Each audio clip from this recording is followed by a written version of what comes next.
Okay. Ito ang exercise sa Makati. You have to pass through a lot of underground pedestrian. Bawal na lahat sa kalye ang tawiran. Maganda naman ang develop ng Ayala. Ayala Group. Yung basement, pedestrian. Ito, ang ganda. Ngayon ko lang madadaanan itong underpass dito. Near Makati. So let's enjoy the walk. Exercising.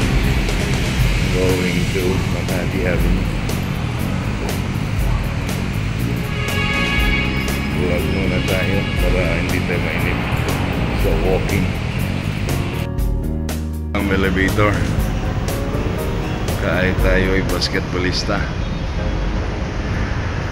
marunong ding mapagod pag pero maganda ng Makati. If you're going to Makati, visiting some friends or have appointments, it's a good exercise walking. Discipline na. Dito na tayo sa Makati Stock Exchange on to Manila Pen.